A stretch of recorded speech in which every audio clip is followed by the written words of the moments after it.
ನಮಸ್ತೆ ಎಲ್ಲರಿಗೂ, welcome back to my channel. ನಾನು ದೇವಸ್ಥಾನಕ್ಕೆ ಹೋಗಿದ್ದೆ, ಇಲ್ಲೇ ಬೇರೆ ಊರಿಗೆ.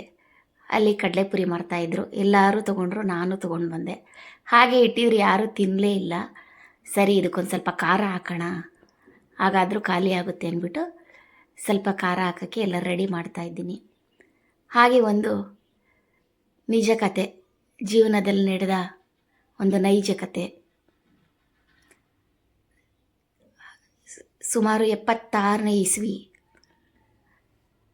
6 ಜನ ಮಕ್ಕಳೊಂದಿಗೆ ಬೆಂಗಳೂರಿಗೆ ತಂದು ಅಮ್ಮನನ್ನು ಬಿಟ್ಟು ಅಪ್ಪ ಊರೂರು ಅಲೆಯಲು ಶುರು ಮಾಡಿದ್ದರು. ಅಣ್ಣನಿಗೆ, ದೊಡ್ಡಣ್ಣನಿಗೆ 14 ವರ್ಷ, ಎರಡನೇ ಅಣ್ಣನಿಗೆ 12 ವರ್ಷ. ಆಗ ನಮಗೆ ತಂದೆಯಾಗಿ ನಿಂತವನೇ ಎರಡನೇ ಅಣ್ಣ. 5ನೇ ಕ್ಲಾಸ್ ಓದುತ್ತಿದ್ದ ಅಣ್ಣ ಶಾಲೆಗೆ ಹೋಗೋದನ್ನು ನಿಲ್ಲಿಸಿ ನಮ್ಮ ಜವಾಬ್ದಾರಿ ಹೊತ್ತಿದ್ದರು. ಈಗಿನ ಚಿಕ್ಕಪೇಟೆಯಲ್ಲಿರುವ ಭೈರಪ್ಪ ಅಂಡ್ ಸಿಲ್ಕ್ಸ್ಗೆ ಯಾರೋ ಪಕ್ಕದ ಮನೆಯವರು ಕೆಲಸಕ್ಕೆ ಸೇರಿಸಿದರು. ಸುಮಾರು ನಮ್ಮ ಮನೆಯಿಂದ ಭೈರಪ್ಪ ಅಂಡ್ ಸಿಲ್ಕ್ಸ್ಗೆ 6-7 ಕಿಲೋಮೀಟರ್ ಆಗುತ್ತಿತ್ತು. 5 ಪೈಸೆ ಬಸ್ಸಿಗೆ ಕೊಡಬೇಕಲ್ಲ ಎಂದು ಅಣ್ಣ ನಡೆದೇ ಹೋಗುತ್ತಿದ್ದ. ಬೆಳಗ್ಗೆ ಎದ್ದ ತಕ್ಷಣ ಅಲ್ಲಿ ಒಂದು ಅಲ್ಯೂಮಿನಿಯಂ ಬಾಕ್ಸನ್ನು ಕೈಯಲ್ಲಿ, ಖಾಲಿ ಬಾಕ್ಸನ್ನು ಕೈಯಲ್ಲಿ ಹಿಡಿದು ನಡೆದು ಹೋಗುತ್ತಿದ್ದ. ಅದರಲ್ಲಿ ಊಟ ಇಲ್ಲ. ಮಧ್ಯಾಹ್ನ ಎಲ್ಲರೂ ಊಟಕ್ಕೆ ಹೋದ ಮೇಲೆ ಅಣ್ಣ ಒಂದು ಕಡೆ ಮೂಲೆಯಲ್ಲಿ ಕುಳಿತು ಗೋಡೆಯನ್ನು ನೋಡುತ್ತಾ 10 ನಿಮಿಷ ಆದ ಮೇಲೆ ಎದ್ದು ಬರುತ್ತಿದ್ದರು. ಅಂಗಡಿ ಮಾಲೀಕರು, ಗಂಗಾಧರ ಊಟ ಮಾಡ್ದ ಎಂದು ಕೇಳಿದರೆ, ಆಯ್ತಣ್ಣ, ಅನ್ನ ಸಾರು ತಂದಿದ್ದೆ ಎಂದು ಹೇಳುತ್ತಿದ್ದರು.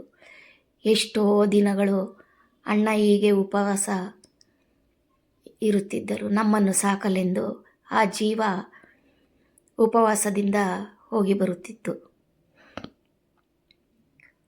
ಸಂಜೆ 5 ಗಂಟೆಯ ಸಮಯದಲ್ಲಿ ಎಲ್ಲರಿಗೂ ಟೀ ಕುಡಿಯಲೆಂದು 4 ಆಣೆ ಕೊಡುತ್ತಿದ್ದರು. ಆ 4 ಆಣೆಯನ್ನು ಅಣ್ಣ ಜೇಬಿನಲ್ಲಿ ಭದ್ರವಾಗಿ ಇರಿಸಿಕೊಂಡು ಬರುತ್ತಿದ್ದರು.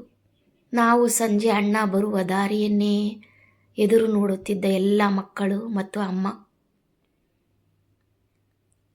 ಮತ್ತೆ ಅಣ್ಣ ಬಂದ ತಕ್ಷಣ ಅಲ್ಲಿಂದ ನಡೆದುಕೊಂಡು ಬಂದು ಅಣ್ಣ ಸುಸ್ತಾಗಿ ಕುಳಿತು ಅಮ್ಮನ ಕೈಲಿ 4 ಆಣೆಯನ್ನು ಇಡುತ್ತಿದ್ದರು.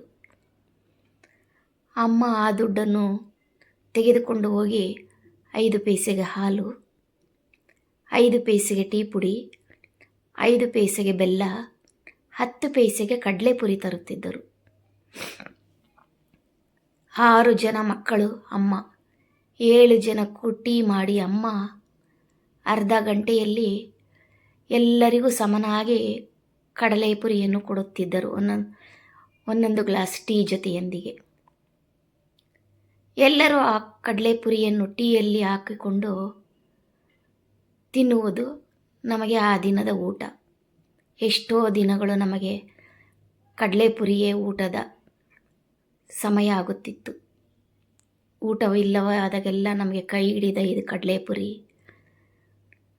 ಎಂದಿಗೂ ಆ ಜೀವನವನ್ನು ಮರೆಯಲು ಸಾಧ್ಯವಿಲ್ಲ.